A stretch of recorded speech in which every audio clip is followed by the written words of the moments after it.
Well, the results are in, and Jose Altuve, you are an outfielder. Great job today. Great job, Cam Smith. Great job, Framber Valdez. And Josh Hader, please drink more Haterade. We need you, sir. Let's get started right now. Jainel Diaz, this is Locked On Astros. Hello and welcome to Locked On Astros, your daily Astros podcast. Here are your hosts, Eric the Man Huysman and Brett H-Town Wheelhouse Chancey. We are Locked On Houston Astros. We hope that you join us for daily Locked On Astros podcast. My name is Eric Huysman. Find me on X at Eric Talkstros. Find the show at Locked On Astros. Your team every day. Brett, where can they find you at? They can find me at H-Town Wheelhouse on X, Instagram, and TikTok, at Stros411 on X, Facebook, and Instagram, and at Back to the Bullpen on X, on iHeartRadio, and YouTube, where I'm always positive, always Stros. Hey, guys, thank you for making Locked On Astros podcast your first listen every day, whether it's on YouTube. Go ahead and subscribe to us. Make us first listen on Apple, Odyssey, Spotify, wherever you listen to your podcast.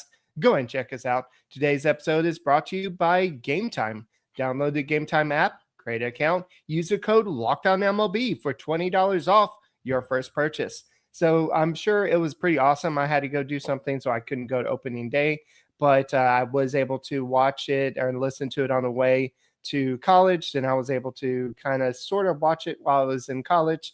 But this was an awesome game. It was a pretty stressful 8th and 9th inning. I mean, it looked like the relievers had no control at all, but I guess it's all well that ends well. You have Cam Smith get his first major league hit on the first pitch he saw in the big leagues. You saw Jose Altuve go out there and show like he's the captain out there and run in front of Jake Meyers out there.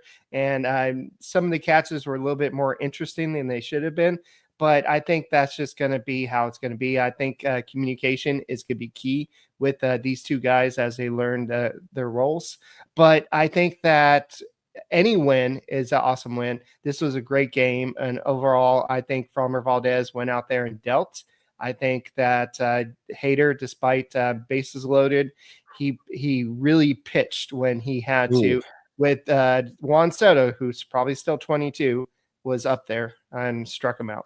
Yeah, that's not something I wanted to see. That does not give you comfort at all, especially when you're standing at the home run pump and you have Juan Soto up. You're like, please do not hit it anywhere near where we are standing. But I love this from Valdez with the 7-inning shutty. This guy came out there and shoved Eric. He did have 4 strikeouts. He did have a couple walks, gave up 4 hits, but minimal damage. I mean, he didn't give up any runs, and so you had a little bit of a cushion. Now, you would have liked to have the Astros score more than the 3 runs, and I think against more competitive clubs, and as the season moves forward, we will see that.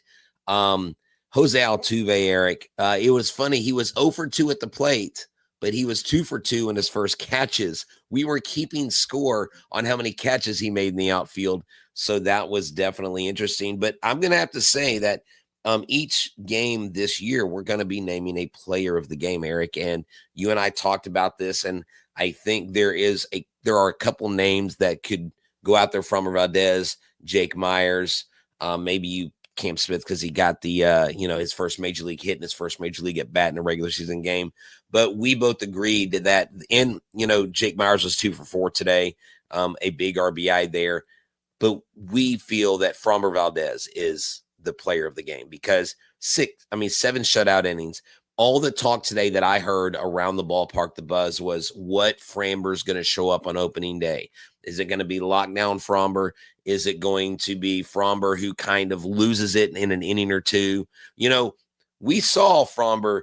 We've seen him do all kinds of stuff. We've seen him throw no hitters. We've seen him like stink it up in the first 2 innings and give up big leads. And we've seen him have shutouts like this. And so he went out and did his job. Framber Valdez, player of the game. He struggled with command earlier in the game, but he didn't break. He basically The first, I think, 36 pitches, he threw 18 strikes, 18 balls. So he wasn't precise. I know that Jose Altuve was getting way too much action out there because he's normally a ground ball pitcher. So that meant his pitches were a little flat. But he ended up settling down, and like you said, the 4 hits allowed. Overall, it was a great effort by Framber Valdez. Only 90 pitches. They probably could have left him in a little bit longer, but it's for the long haul. And you had Abreu, who made it a little bit interesting, and then Hader. But you're going to go ahead and do this every time, especially on opening day. You're not going to go out there and kill your ace on your first day of the season. So Altuve did have a hit in this game. He did. You mentioned something earlier, but Walker had a hit. Also, Diaz had a hit. Pena had a hit. Smith had his first major league hit. But the first RBI of the season went to Jake Myers. And if you would have thought that, you would have been crazy. Like everybody's been like, yeah, that won't happen. But he had a solid RBI there. He had the 2 hits on the day, but I think that he played some great defense out there, and he's going to be running down a lot of those plays out there. But overall, Paredes, he saw 18 pitches in the first 3 at bats. So great. He's batting second. So there's a lot of things that you can expect. Christian Walker had a couple of hard hit balls. So I think that this new look Astros offense is going to score a lot of runs. Yeah, I think they are in the long run. I really want to talk about the defense behind Valdez. Someone brings up a good point about, Paredes with a nice diving play and a great placement of a tag on a throw from Yainer Diaz to get a guy going to third base. And that is something you love to see. Another thing, Andrew brings up, I forgot about this. The first home run of 2024 was Jake Myers. And so the first RBI of 2025 was Jake Myers.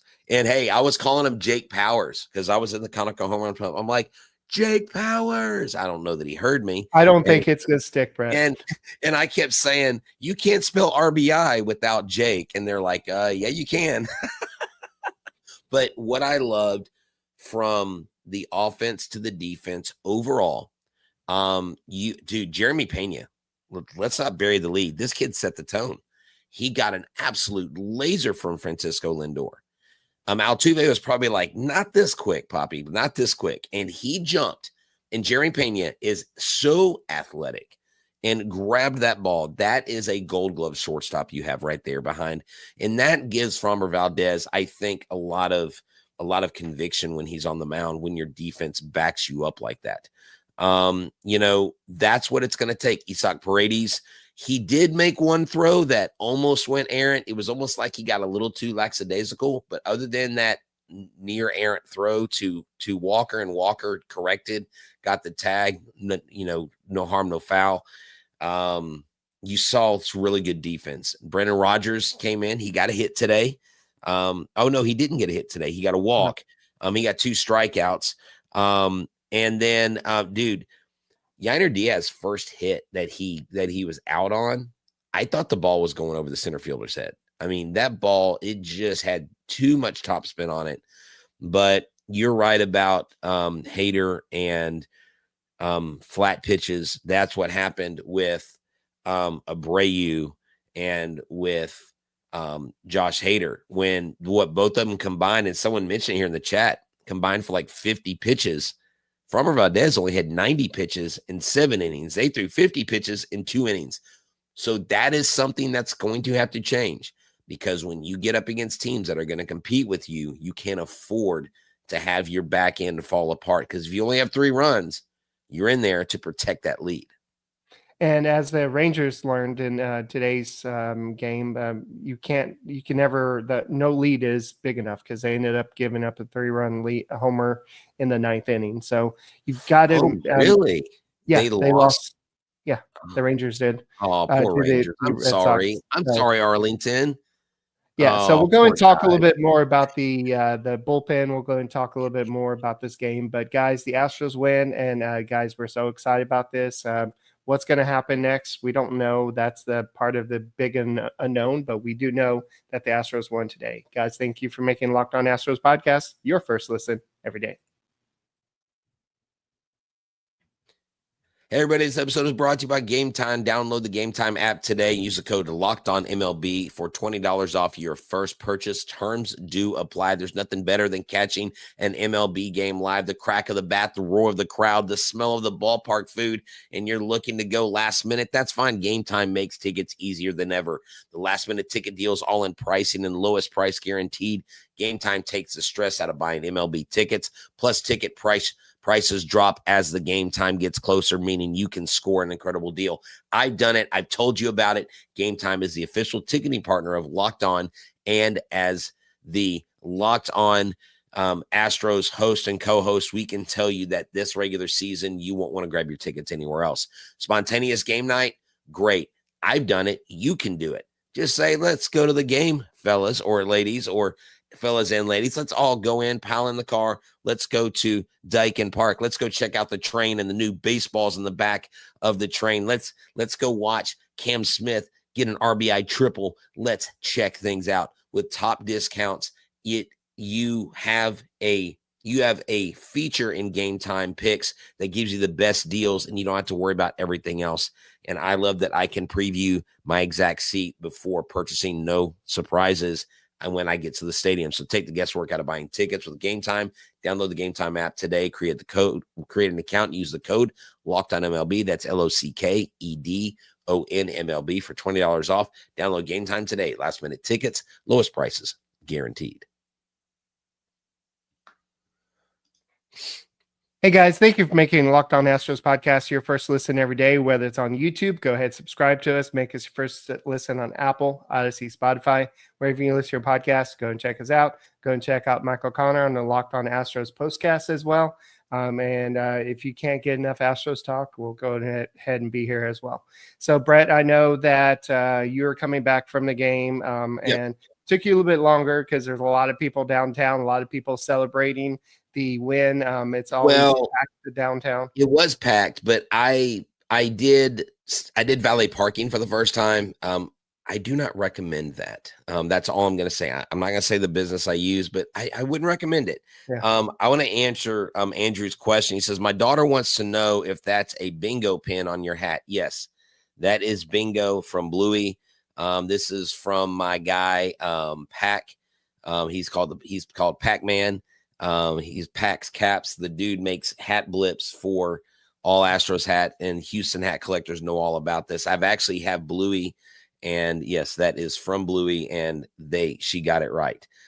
If y'all want one, reach out to me. I can send you the place to get these for your hats. They're really cool. I'm guessing Bluey is some type of kids cartoon or something. Bluey is a kids cartoon. Bluey is such a cool cartoon. Let me tell you. I will leave Bluey on for my dog Milo because it's designed so that dogs will watch the cartoon with their young child owner. So like my grandson, he watches it, right? Well, the dog watches it with them. The way the colors are, the way it's drawn, it actually attracts dogs to it. So I'll leave Bluey on for Milo so he's not sitting in the house, all by himself bored. I take care of my dog. And the Astros won again. So let's go ahead and talk about opening day. You asked. Hey, you asked. I'm just giving you, we give you all the information on this show.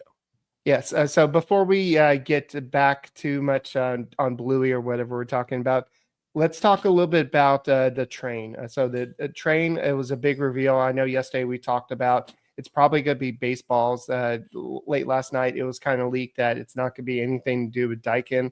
And it was going to be something to do with Houston and its fans. And so you mentioned it was going to be baseballs, and I mentioned it was probably going to be all the logos and World Series and that type of thing. And it was exactly that. So we were both technically right in terms of what's going to be on there.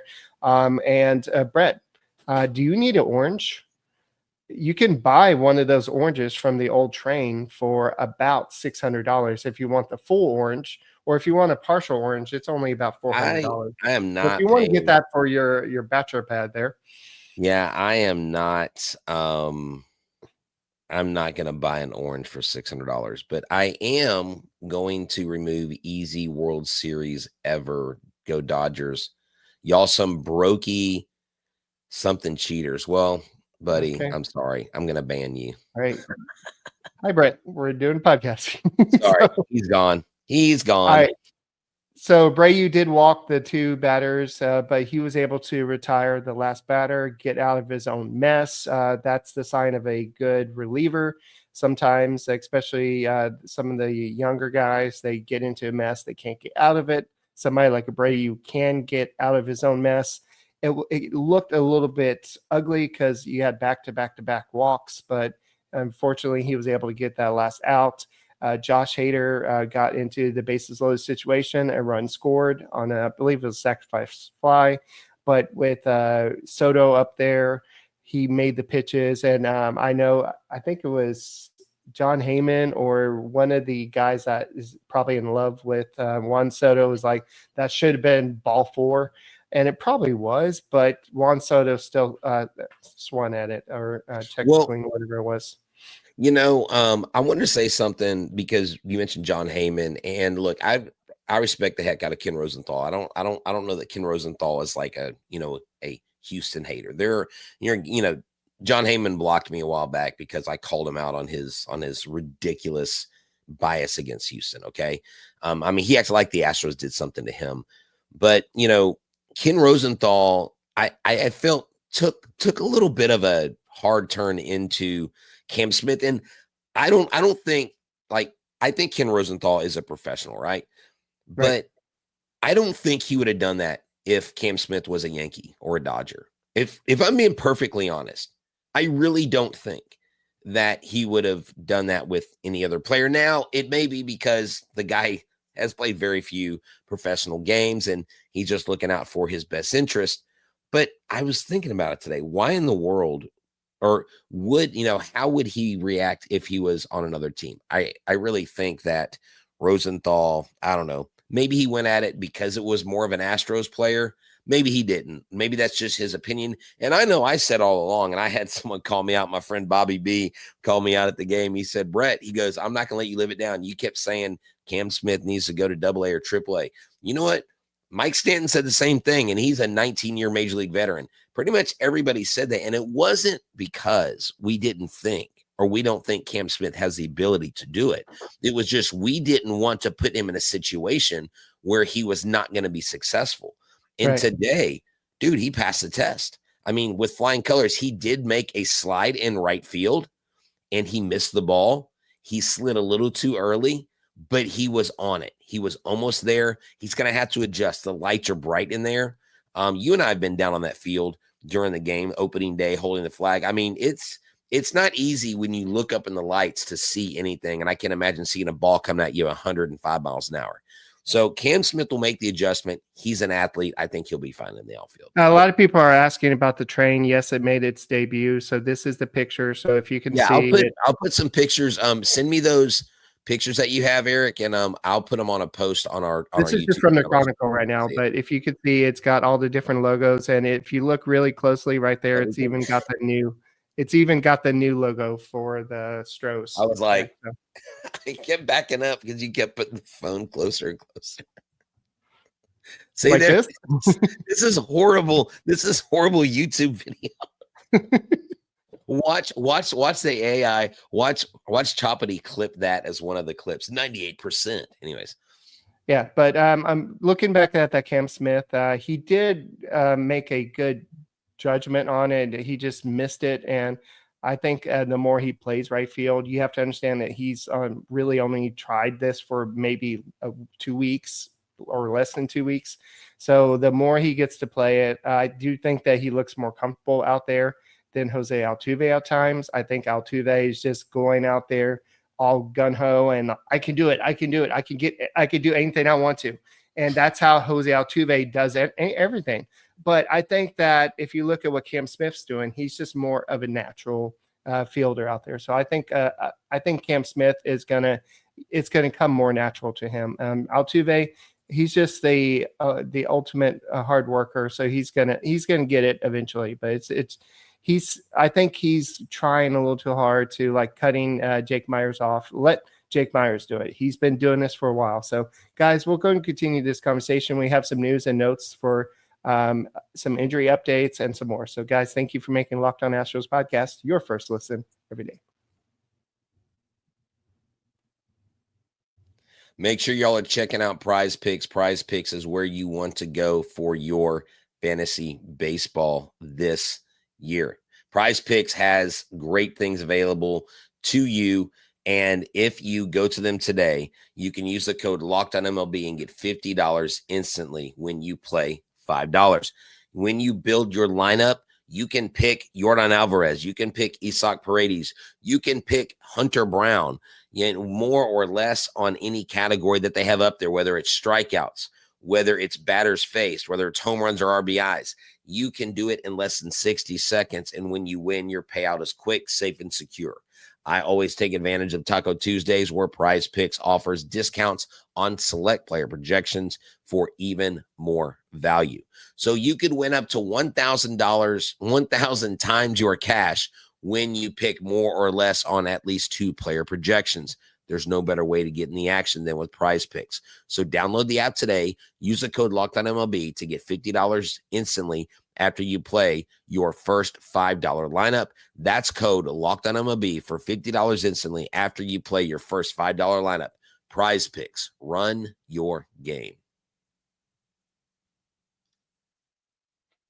Hey guys, thank you for making Locked On Astros podcast your first listen every day. Whether it's on YouTube, go ahead and then subscribe to us. We're trying to get to 14,000 subscribers. You can go and catch Michael Connor on the Locked On Astros podcast as well. But go ahead and make his first listen, Apple, Odyssey, Spotify, wherever you listen to podcasts. Go and check us out. So, Brett, I was actually trying to set some lineups for Prize Picks. I just didn't get a chance to get it done with everything I had going on today. But I think that a lot of people would have been happy with Framber Valdez with his results in Prize Picks. I think that a lot of people are going to be wondering what Christian Walker is going to expect to do. I know that he said, I'm ready. I'm ready to go. I'm ready for a full workload. I'm ready to play every day.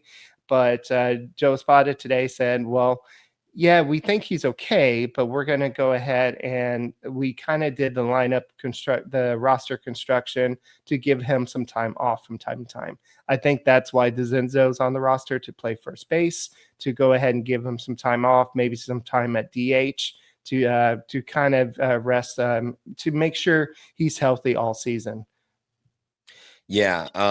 Look, I was kind of surprised, and I mean, Framber Valdez was ready. When he got to about 75, 80 pitches, you wondered how much longer he was going to stay in the game. 90 pitches is a good, solid outing for a first game. A lot of times what they'll do in these first games is they will kind of hold the guys back from getting to that threshold. But he was rolling. Framber Valdez was in the groove. And so it was really good to see him in there. Now, the Astros had Brendan Rodgers starting today. Now, I don't think that means that Brendan Rodgers is the starting second baseman, but I think it was probably more of a matchup thing today for him. And you're going to see Mauricio Dubon get a chance at second base. But as long as we are at Dyken Park, Jose Altuve is going to be in left field. When we go on the road, that's when things are going to change up. Yeah, Joe Espada actually said that. He said just because that Rodgers is starting at second base today doesn't mean he's the starting second baseman. You're going to see a different guy you'll see based on matchup. So, so that is the situation. He also said that Luis Garcia got some decent news on his elbow. So they're still waiting a second opinion.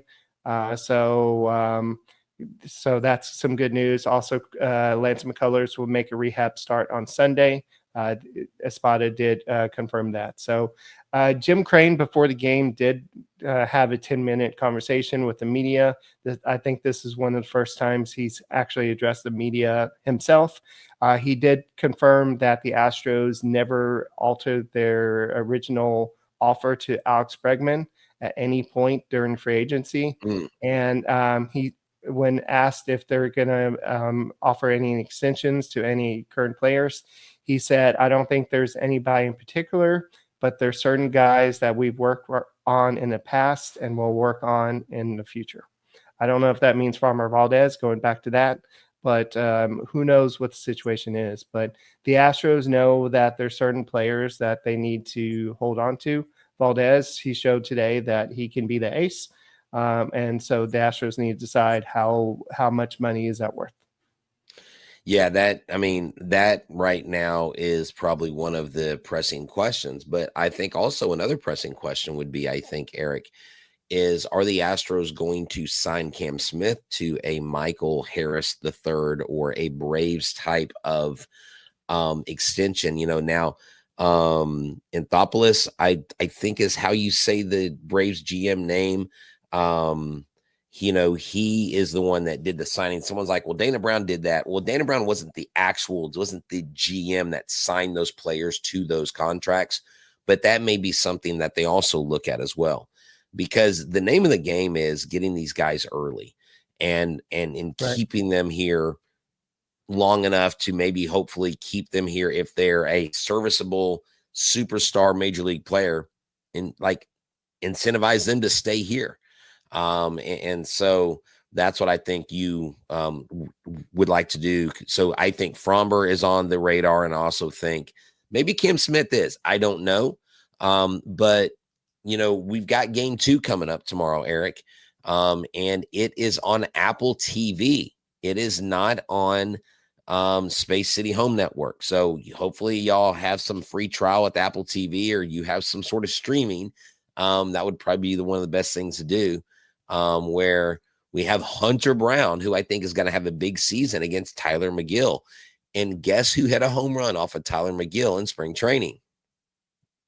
Some 22-year-old rookie. Yeah, Cam Smith. Oh, hey, during the playoffs, if the Astros make it to the playoffs, we can hear, he's only 22.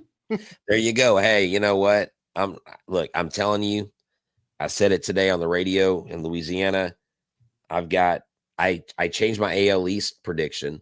I've got the Red Sox winning the AL East, not the Orioles. I've got the Royals winning the Central. I've got the Astros winning the West. And I've got an ALCS of Jose Altuve versus Alex Bregman.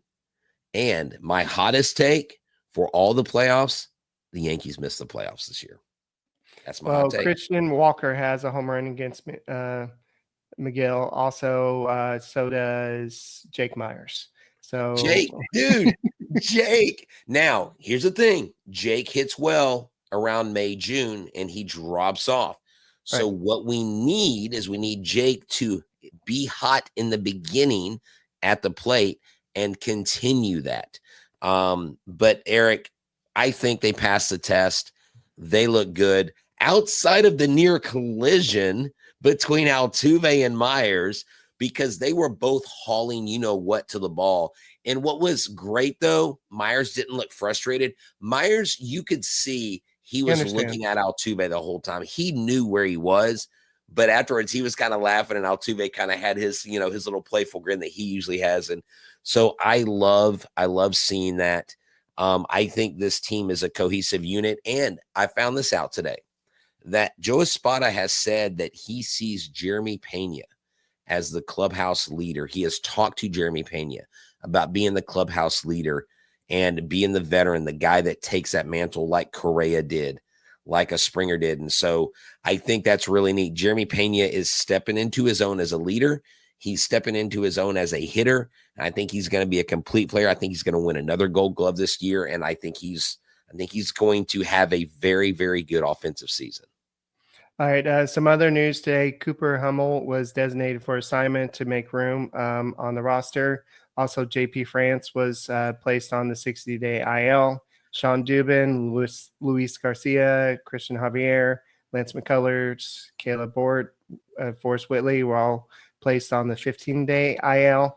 And of course, Montero, Okert, Rogers, Cam Smith, and Gusto were added to the major league roster. So that was basically the roster move. Even with that being on the IL, I don't know if you know this, Lance McCullers is starting Sunday. in Sugarland. I don't know if you knew that. Yeah. Yeah. So he's on the 15-day IL, but he'll be pitching on Sunday in Sugarland. Is what I've heard. And so Yeah, that's what I said earlier.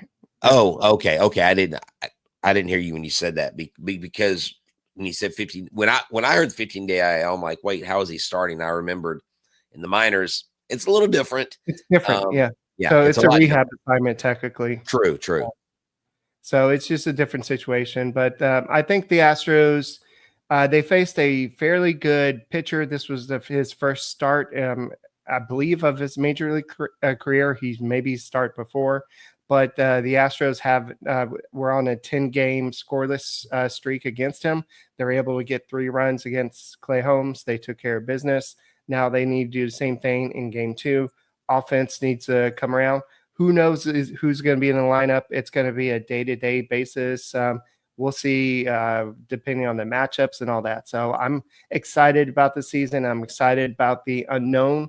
That's going to be the theme of the season. We don't know what's going to happen, and that's kind of what the mystique is of this season. So, guys, that's all we got for this edition of the Locked On Astros podcast. My name is Eric Huysman. He is Brett Chancey. We will see you tomorrow. And, Brett, what do we always say? Go Stros. All right, we'll see you. Go Stros. And, yes, I did notice that Brendan Rodgers is wearing number 1. Carlos Correa's number. What the heck? I guess they didn't retire it. Nope, not retiring it now.